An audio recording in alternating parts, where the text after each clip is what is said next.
What is going on, everybody? It's Alex coming back here with another video, and today we are doing a Chiefs 7-round mock draft. So, quick note, apologies for uploading this late, guys. We're going to try out the Zoom method here just because it uploads a lot faster. It downloads actually a lot faster to my computer so I can get it out to you guys a little bit quicker.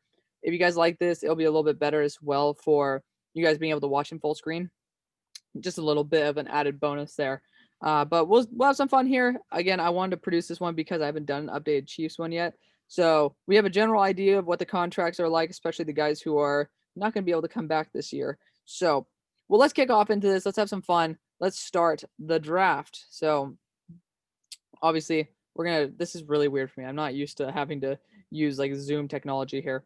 It's been a long time, guys. If you guys have been around with the channel for long enough, you guys saw me switch from, oh my god. We can't do that shit anymore. You saw me switch from Zoom to basically using QuickTime Player to be able to record higher quality video and audio. But this way, at least, hopefully the audio is good. If you guys can give me feedback on that, that'd be wonderful. Because honestly, it's going to be a huge help to be able to hear it from you guys what the hell to do. So obviously, we're not doing any trades. That's just the way that it goes. But looking at the draft right now, we still got guys like Kadarius Toney, Azeez Ojulari. I mean, I'm quite interested in possibly taking that at this point. I know that we don't really need edge per se, but oh, what the? I love Jonty Williams, but we can't be rating him that high. That's a little bit ridiculous, but whatever. Like, you know, Jonty Williams is great. But Azeez Ojulari would be a fun young prospect, given the fact that our team is going to need some young prospects to grow with the fact that, you know, you're giving Patrick Mahomes $500 million. So it's going to quite suck up the cap. So looking at the options right now, we're having a Dylan Moses, right? That's 100% an option for us to take. That's not a bad idea either. But we should be looking at potentially an option at center. So like I'm looking at center / guard here. Obviously, I think they're bringing back Tardif as well as I'm bugging on his name, Osemele, and that's perfectly fine. But to be honest, both those guys are kind of getting older. I'm not sure Tardif's age, but then again, he also took a year off. Could be a little more rested. There still are guys like Wyatt Davis on the board, Trey Smith. You know, I don't know if I could pass up on guys like that. Realistically, I can't. And if we want to look at down the line, the offensive line, this is ridiculous. It takes a big dip after Josh Myers. We still have guys like Sadarius Hutchinson here, who are steals late round, but I don't think that we can pass up on this. Again, we could look at linebacker as well with Dylan Moses. And oh man, that actually kind of hurts. We're gonna be going Dylan Moses. We're gonna get a true linebacker as well to pair up with Willie Gay and Anthony Hitchens. Dylan Moses is a high floor. I mean, he's a high ceiling prospect, not a high floor prospect, but someone who you can bring on and actually add a lot of depth to your squad. Because again, I can't see us going like after. I can see a Chaz Surratt, but Dylan Moses is a pretty solid pick at the spot. Why not? You know, I think he's better than Nick Bolton. And that's coming from a guy who used to love Nick Bolton. But looking at it, it's just, I mean, it's really good value for the pick. And then, you know, it's a guy with a very high ceiling. And that's the whole entire reason he'd be picked there. So it's not bad. It's not bad whatsoever. Jonty Williams going in the middle of the second, that's perfectly fine. I was just worried that he's going to go in the first round. I'm like, pause. We just got to pause there. They finally moved up Elijah Moore as well. So I can see that they updated their board. Creed Humphrey was my next target I was going to go after, which is unfortunate, but there still is Josh Myers on the board, man. If Josh Myers is on the board, there's no going anywhere else about it. I know we could probably use a cornerback as well. So, I mean, we're looking at Sean Wade there and stuff. I mean, our corners are fine, but we kind of have 3 on contract. So, like, still 3 on contract, not on contract year. So that could have been a target for us.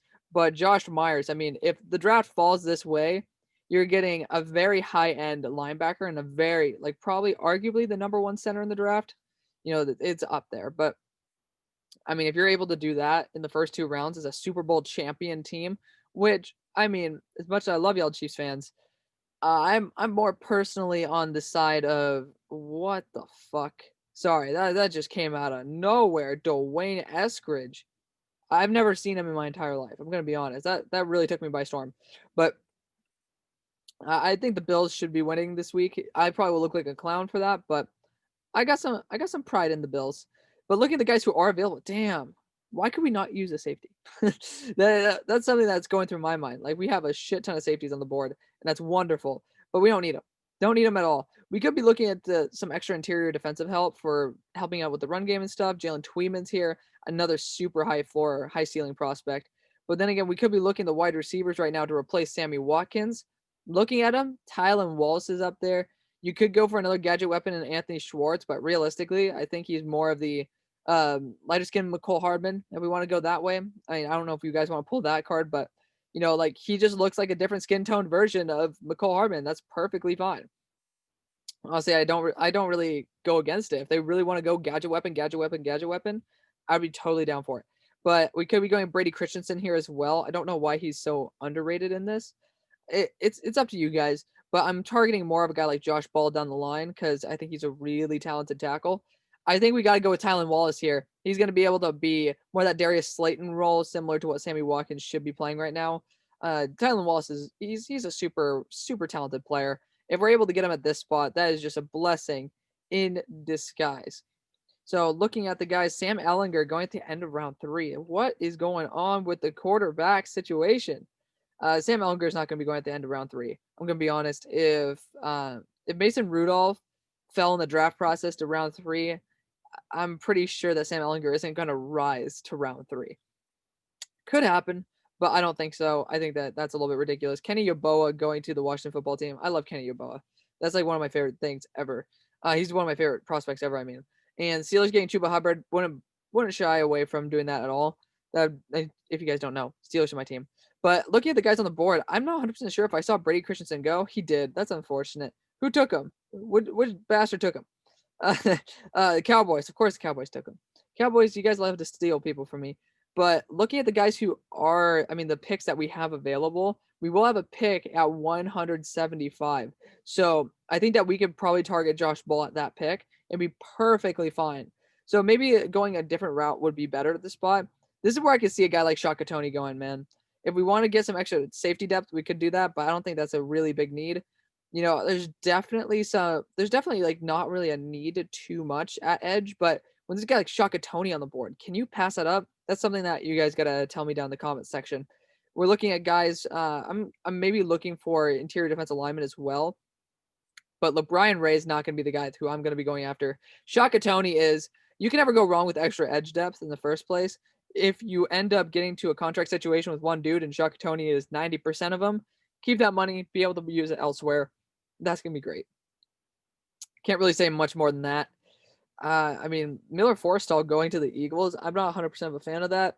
It's not really a guy. I can see Sedarius Hutchinson so being an Eagle, though. Dude can apparently bench and squat 3 times his weight, like up into the 900 pounds. If that's true, my God, like absolutely insane. We got the computer fan already going. This is a wonderful day.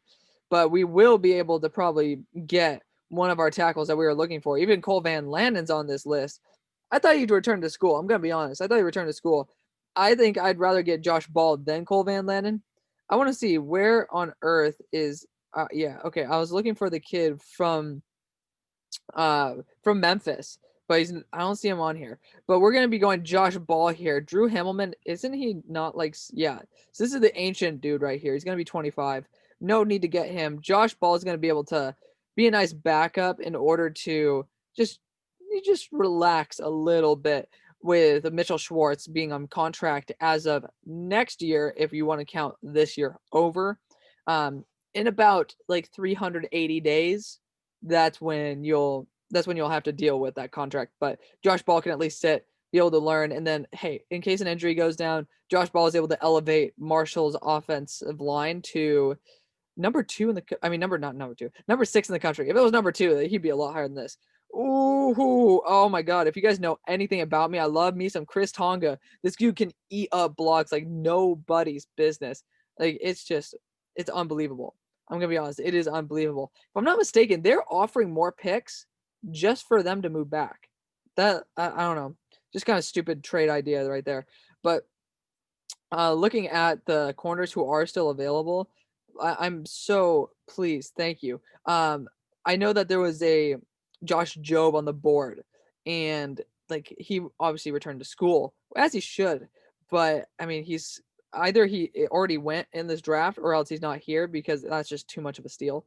Looking at the guys who are available, DJ Daniel is not bad whatsoever. He is he's buried on the depth chart in Georgia. I think he's cornerback 3, which is a little bit embarrassing when you have 2 guys above you and you're a senior. It's just that's not usually a good sign for you in the NFL, but could be someplace that we're looking.